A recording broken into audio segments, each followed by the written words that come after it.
Good morning, everybody, and a happy new year. And as I said at the end of last week's episode, I'm well aware in saying that sometimes Christmas and New Year is a very difficult time for people. So I hope that there is something joyful for you in the new year. Welcome to episode 169 of Learn with Lorna, where we'll be looking at statistical accounts. My name is Lorna Steele-McGinn. I'm the Community Engagement Officer with the Highland Archive Service, which has 4 archive centres in the Highlands of Scotland, looking after historic documents in Inverness, in Fort William, in Portree and in Wick. Together, the 4 of those offices make up the Highland Archive Service. And the Highland Archive Service does a huge range of things with the collections that we look after, including bring you Learn with Lorna, a series brought to you by High Life Highland at no cost to the viewer. High Life Highland is a charity registered in Scotland, and there's no payment or subscription required to take part in this series of talks. But if you're able to donate towards our work, then we really are incredibly grateful for that. So as I say, Happy New Year, welcome back to episode number 169. And I'm starting the year with looking at something that I frequently reference. And if you've been watching me for the last 4 years, you'll know that every single time I talk about it, I stumble over the word. It's just a word for some reason I can never pronounce correctly. So I frequently talk about the statistical accounts, but I haven't ever looked in depth at them for an episode of Learn with Lorna. So that's how we're starting the year. What are they? When were they created? Why were they created? How were they created? What can we use them for? What do they tell us? Why do I so frequently go to statistical accounts to find some information for other episodes? Well, let's start with the first question that I put up there. What are they? What are the statistical accounts?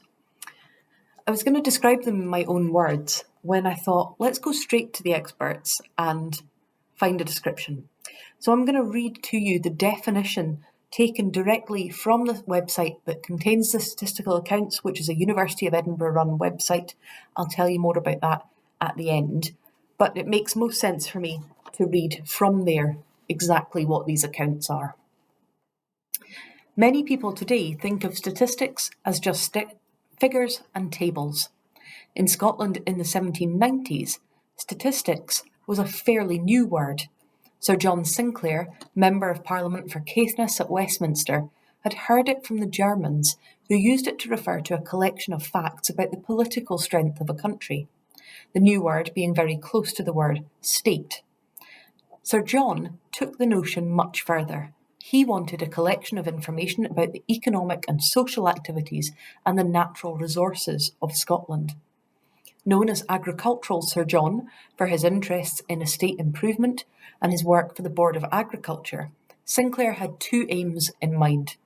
In Enlightenment Scotland, the increase in well-ordered knowledge was quite simply a good thing in itself. This was also the age of the encyclopedia.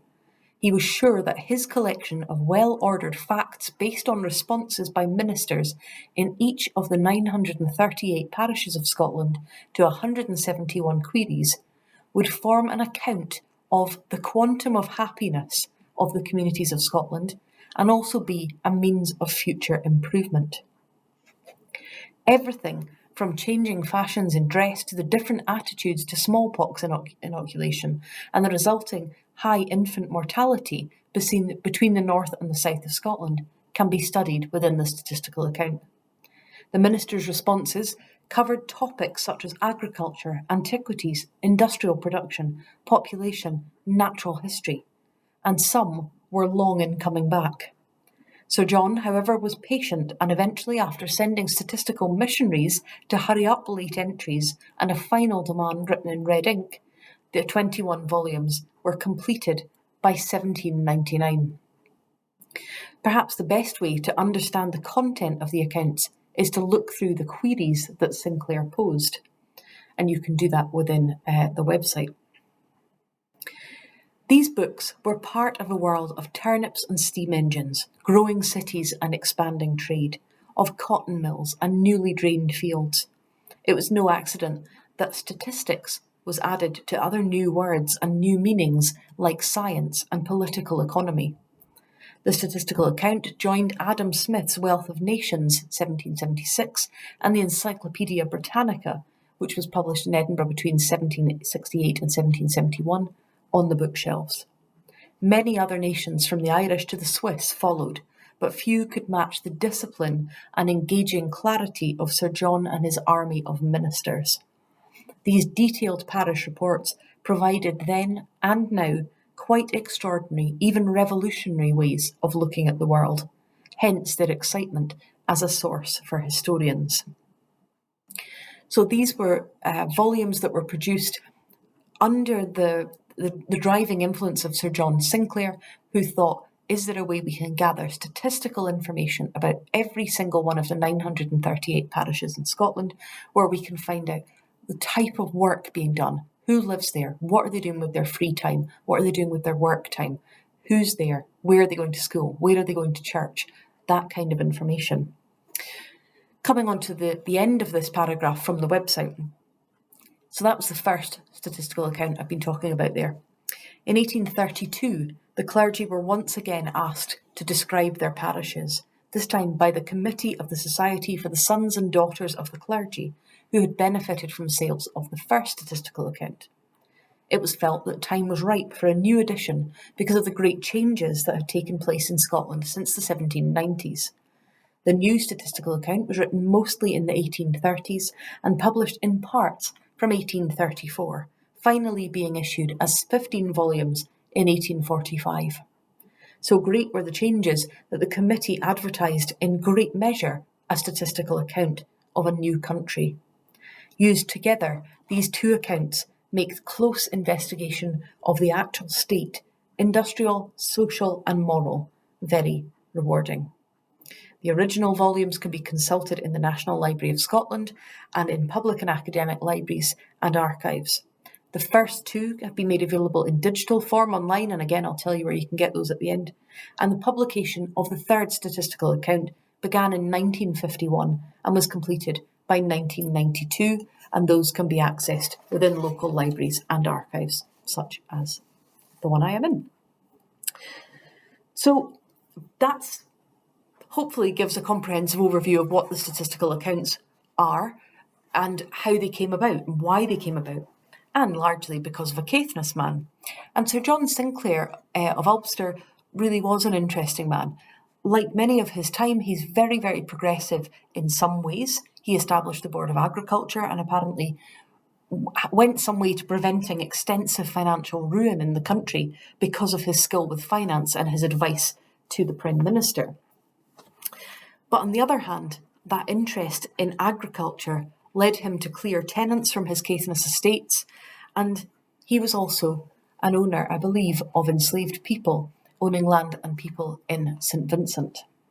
So a man like many of his time and class, and we could look much more into his story, both a positive and negative, but for the purposes of this episode, he was the instigator of the statistical accounts, which have become an invaluable source of information for historians. I mentioned something of the process there in that summary and the way that the first account was produced. So John Sinclair thought over what it was he wanted to know, and he wrote a list of questions which would give him the information he wanted. There were around nearly 200 questions. I think I mentioned there 171 or so. And those were specific questions issued to each one of the ministers to gain the information that he wanted. And that's relevant because in working out how to circulate those questions, because if you think about the scale of that task of getting 938 parishes across Scotland to give you the information you require, he went to an already formed, well-established, functioning network of people who already had influence within their local area, the ministers. Ministers would be central to their parishes. And as I've spoken about this so many times in Learn with Lorna, they are not just central to church life. They are central to, of course, baptisms, marriages and burials, church life, but also education, moral policing, poor relief. There are so many things that the church was involved in that would make the minister a good person to give an overview of what was happening in the parish. In some ways, the absolute ideal people, although certainly sometimes quite opinionated, and we'll come back to that. But the ideal people to be able to gather information and also literate and equipped to be able to write that information up and distribute it back the way. Although, as I've said again many times about different subjects, the quantity and the quality of what came back absolutely depended on the writer and whether they wrote the bare minimum overview that was required of them because they had to, or whether, so for instance, in the case of the Reverend Alexander Campbell of Ardnamurchan, they gave vast amounts of information. There's always the case that you have to contend with the type of writer and how much information they give. So let's come on to the sort of information that we can get from these accounts. What do they tell us? And then what do we use them for? And do remember that although I'm only speaking about Highlands and Islands, these exist for the whole of Scotland. So if there's an area of Scotland you're interested in, do go and investigate these. Let's start with that one I've just mentioned, the first statistical account for Ardnamurchan, compiled by Reverend Alexander Campbell in 1798. Now, I only looked into this recently because I don't regularly go in and out of the Lochaber-based statistical accounts because I don't often have as much need for them. But I was helping my colleague Rory prepare for a visit to Struntian Primary the other day. And as we were chatting over a call like this, I opened up the statistical account for Ardnamurchan to show Rory and to talk through it. And it opens, as most of the statistical accounts do, it opens with the derivation of the parish name, Ardnamurchan, meaning point of the great seas or point of the sea hounds or otters. The minister then went on to record, again as is quite common, a brief history of the parish and details its situation and extent. So he notes that what the parish boundaries are, what its narrowest point is, what its widest point is, what it sits alongside, whether it has coastline, which of course in this case it does, and then goes on, again as usual, to describe the climate, the soil, the landscape, and so on. So far so normal. Almost all statistical accounts will have that kind of information within them because that answered the questions that Sir John Sinclair wanted answered. But then, slightly less usually, Reverend Campbell goes on to fill the next 7 pages with hugely, highly detailed tables of information, hundreds of columns and statistics. So for instance, when we look through these, we can learn that there were 4,542 souls in the parish. Then we can learn how many of them were in each 10-year bracket. So how many were 10 to 20, age 10 to 20, how many were aged 20 to 30, 30 to 40, right up to 100. We can see how many were married, how many sets of twins were born each year. It notes that there had been 2 pairs born in the last year. It notes the average number of children per marriage, which was 6. How many unmarried women there were over 45. How many widowers. Where else are you getting that information? 1798, we know how many unmarried women there were over 45 and how many widowers within that parish. He says how many attended each church denomination. How many people in the area had been born in other parts of Highland, how many had been born in England and Wales, how many had been born in Ireland. Moving on from their age and their marital status, we can turn the page in the statistical account to find the occupation of almost everyone in the parish. And again, this goes on for lines and lines and lines, but for instance, we can see that there were 360 farmers, 43 weavers and 47 weaveresses, 35 tailors, 30 labourers in mines, with a note that there were also many children and women occasionally used in mine labour. 126 soldiers in the army for this war. We can also see that 696 emigrants had gone to America in 1790 and to 91. It records 169 poor and 0 practitioners of law or medicine. Quite amazing level of detail. Then he moves on to buildings and assets. So we can see, again, lines and lines. Things like 27 cottages cast with lime, 11 slated houses built before 1780, 42 ploughs in the parish. There are numbers and values of cows, of horses, of pigs, of goats. The amount and value of arable land and crops is recorded. How much land is taken up with potatoes or oats or beer, as in barley, flaxseed, clover, turnips. And then finally, he details the salaries of the teachers and the minister. It is a completely extraordinary level of detail that you just don't find to that extent in every statistical account. So poor Rory had to listen to me absolutely waxing lyrical about our American statistical account. So a lot of information, a lot of social history. So, for instance, that huge number of immigrants, the fact that nearly 700 people had emigrated in the year from that parish, or the reference to 90 weavers or weaveresses, and the fact that they're listed separately even. So huge statistical information, but in this case, it's written as in a way that we would very much think of as statistics. There are tables, there are tabulated information, not a lot of written out sort of longhand, freehand description. Others are pages and pages and pages long and are full of expanded information and comment and opinion and lyrical wording. For instance, some of the descriptions of landscape are poetic.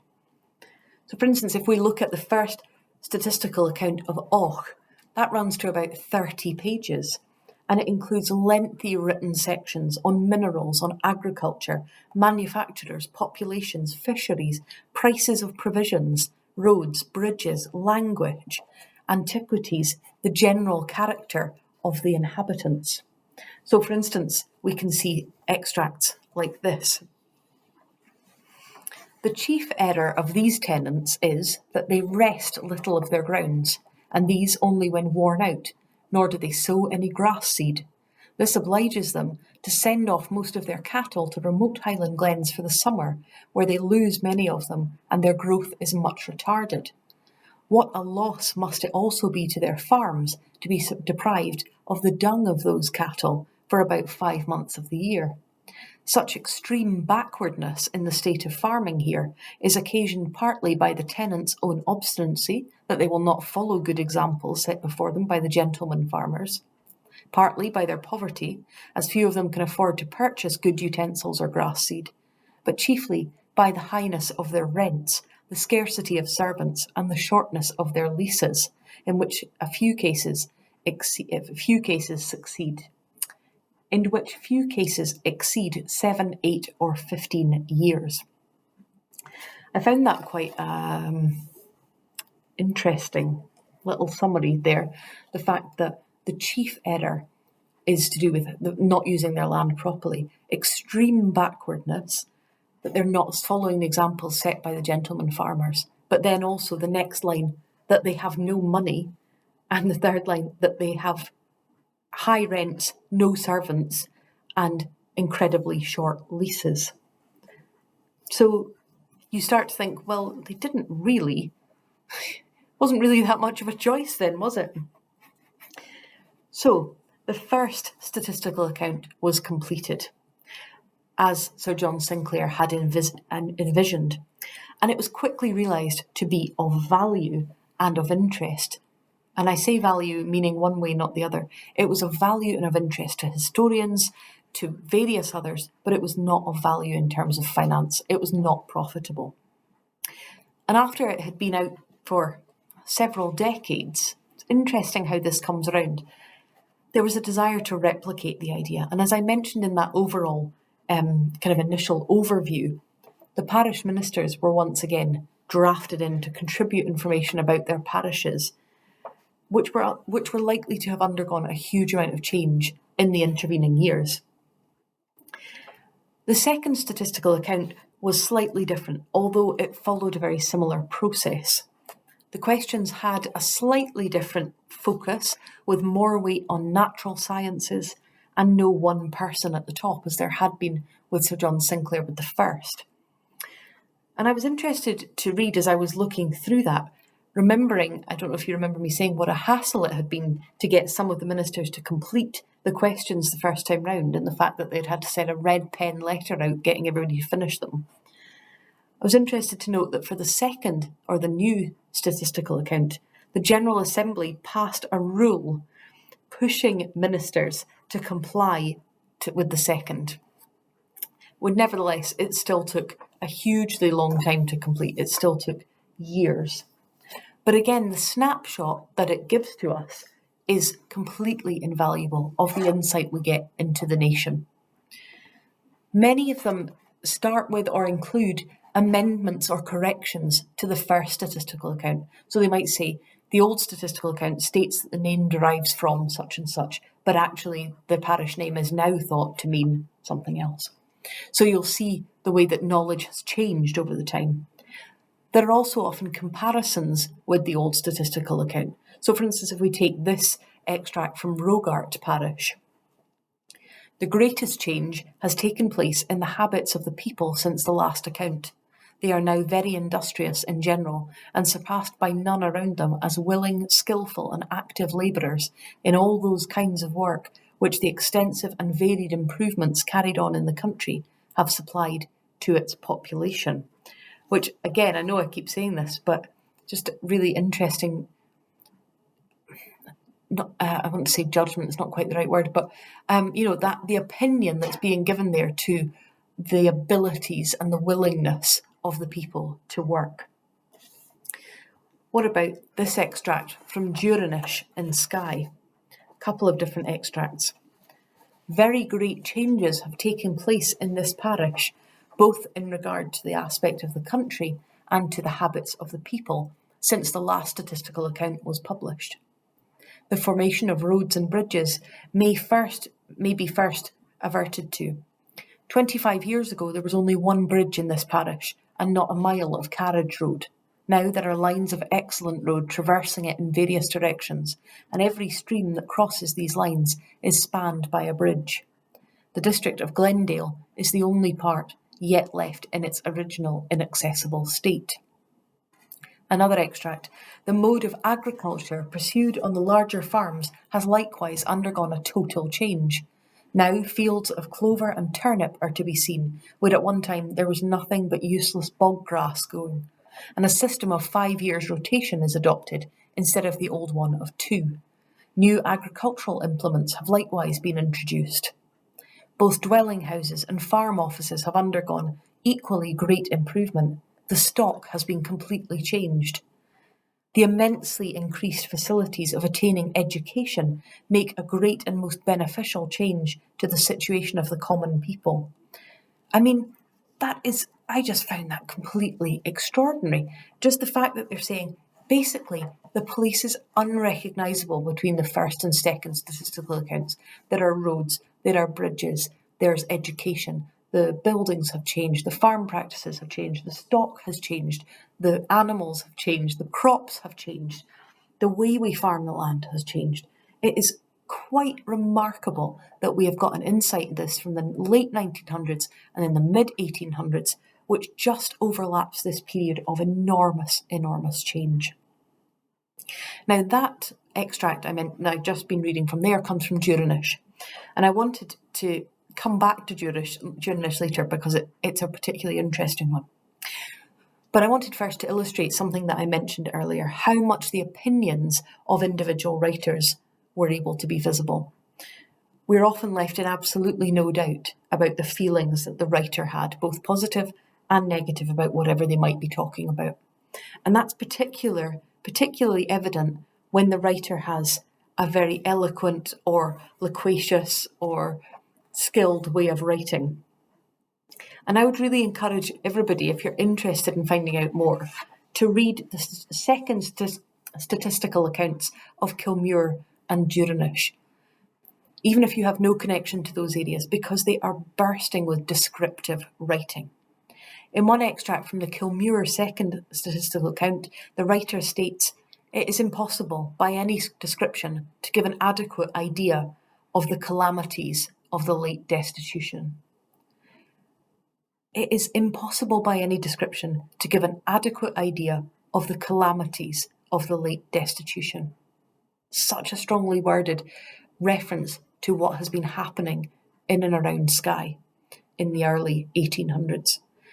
And that writer goes on to detail crop failure, starvation, desperation. Sad and distressing were the scenes of hardship and want then witnessed, he says. He records that the clergy were eyewitnesses to scenes of hardship which they will never forget.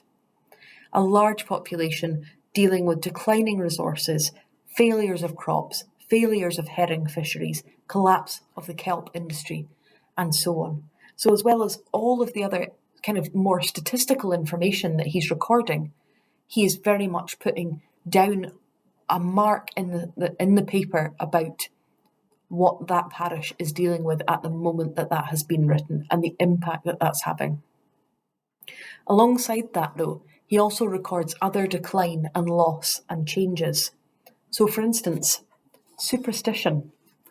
The age of superstition may now be said to be gone, as the vestiges which remain of it are but comparatively few and have but little influence over the minds of the greater portion of the natives. At one period, however, the case was otherwise, when the existence of second sight and of other supernatural phenomena was as firmly believed in the Hebrides as the writings of the Apostle Paul. On this subject there have been many arguments and keen discussions among the learned, and much has been written on both sides of the question. The person who had the misfortune to be gifted with the second sight was called the Taishir, or seer. He was considered by himself and by others to be unhappily gifted, and on that account no one envied him for his unnatural attainments. The visions were generally about shrouds, funerals, corpses, and the appearance of friends or others who were at that time in distant countries, the arrival of strangers, swamping of boats, drownings at sea, dropping suddenly dead, and numberless other subjects. It may, however, be naturally asked that if the gift was at one time so common, and if so many were with so much certainty possessed of it, why has it wholly disappeared from those very localities in which it was once so prevalent? You see what I mean about that? You go from the Alexander Campbell statistical account of Ardnamurchan with that very factual, huge, vast swathes of information, and then you come to something like that one, which is so beautifully, kind of evocatively written. In the second statistical account for Inverness, loss and change is also on the writer's mind. And this is quite beautiful as well. And I say beautiful very advisedly, the way it's written. So he writes, language, customs, etc. In the remoter parts of this parish, and by some of the poorer classes in town, the Gaelic language is exclusively spoken, but it is fast wearing out, and by the rising generation, English is almost universally preferred, especially in the town of Inverness, where many of them are wholly ignorant of Gaelic. There is nothing remarkable in the features or bodily strength or exercise of these inhabitants, and although games of football, shinty, throwing the stone, hammer and bowls were formerly common among the lower orders, no amusements of the sort are now practised, except among boys and apprentices on Christmas and New Year's Day, the sober realities and industrious habits of the present age having seemingly banished from the thoughts of the peasantry the pastimes of their forebears. Pauperism has undoubtedly increased in the town of Inverness of late years, and a recent survey occasioned by the distress arising from cholera demonstrated that there are about 800 persons, many of them with families, in Inverness in extremely indigent circumstances. The habits of the lower orders in regard to cleanliness and industry are daily improving, as are the comforts of their cottages and household furnishings. On Sundays they all appear well dressed, in town more tastefully, and, but for the present cheapness of manufacture, in some instances it might be thought rather expensively. The upper class enjoy all the comforts and elegancies of life as full as their equals in any other part of the kingdom, to whose manners their own are now assimilated. Interesting. The purity and correctness of their language in particular, having been remarked since the residence of Cromwell's troops in Inverness as superior, and but a little affected by the common broad dialect of Scotland.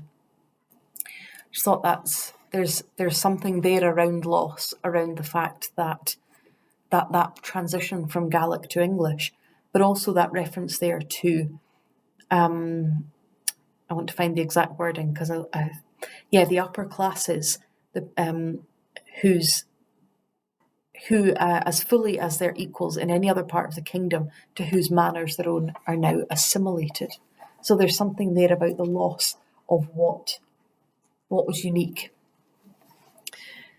The statistical account, the second statistical account though, although again well received and again immediately seen to be of benefit and of use and of importance, particularly to historians, it was again a financial letdown.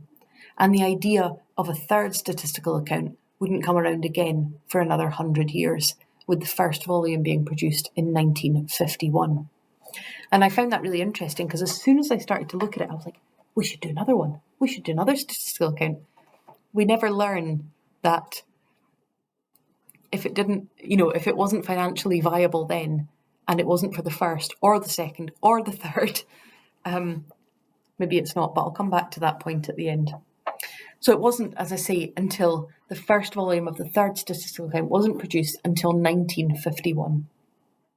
And as usual, there were much more time expected than was needed than they thought there would be. They thought that they would get it done quickly, and of course, once again, they didn't. And it wasn't until the 1990s, 40 years, by the time that was finished, all the boundaries and the administrative areas had changed entirely. So I've mentioned, the changes that came about in 1975, local government reorganisation, and then subsequent reorganisations and boundary moves. And so by the time they had, from the distance from starting the third in the 50s to finishing it in the 90s, they then had to have many subsequent updates.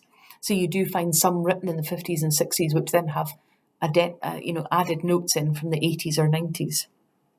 But again, they are a valuable resource. And just as the first was published only 50 years after the Battle of Culloden, the second was published at a time of crisis in the church, transformation of science and industry, and the third was produced after 2 world wars and a tech revolution. So, for instance, by the time we come to the third statistical account, we start to see sections detailing the coming of radio and television, of railways and aeroplanes, of electricity, of the NHS. It's unimaginable the differences that have taken place between the first and the second, and then the second and the third. In the third statistical accounts for the parishes in Caithness, we can see the impact that the establishment of the Dounreay nuclear facility had. It's clear the impact that had in the area.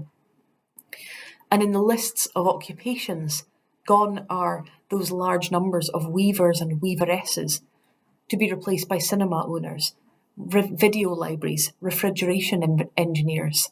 Totally different workforce dynamic.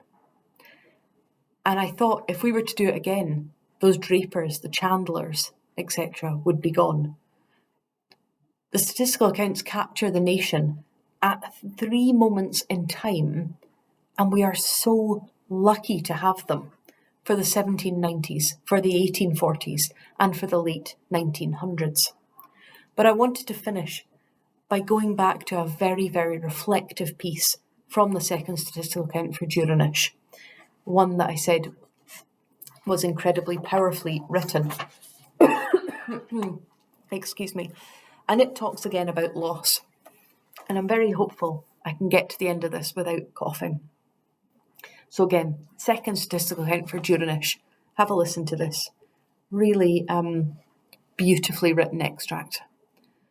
The people here have become less social, but much more peaceable in their conduct towards one another, and more temperate than they formerly were.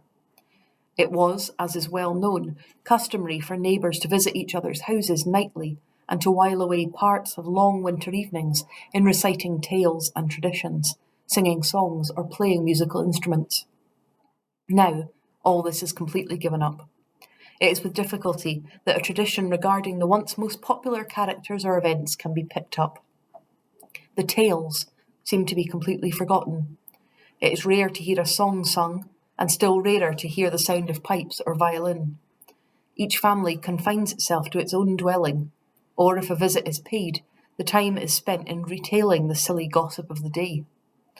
People certainly may be far more beneficially employed than the old Highlanders used to be, yet we conceive their change of their habits to be a subject of regret on various grounds.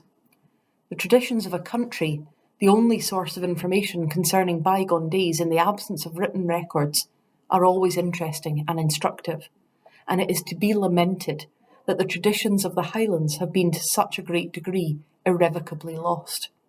Still more is it to be deplored that the tales, which were once at one period so universally prized, are now so completely forgotten. For they were not only couched in apt and beautiful language, showing that the Gaelic, now so harsh and rusty and unmanageable, was at one time smooth, euphonous, and pliable. But the imagery employed in them displayed often a rich and highly cultivated fancy, while they almost universally contained a highly important and well-pointed moral. In these and in the proverbs of the country were the collective wisdom and intelligence of the Highlands to be seen. But both tales and proverbs are now nearly lost, and while most interesting fragments might yet be recovered and preserved, the time for making a complete collection is now forever past. It's very beautiful, isn't it? I hope that you agree that these are incredibly useful resources. The first and second and third statistical accounts provide us with data, with statistics, yes, but also with opinion, with reflection, with thoughts looking backwards and forwards. Please do go and have a look at them. The first and second are available online, and I will share the link so that you can go and click straight into that and have a browse through them. The third statistical accounts are available in libraries and in archive search rooms. I hope that you get a chance to have a look through them and just read some of the extraordinary information that is within them. We're very fortunate to have them for the whole of Scotland.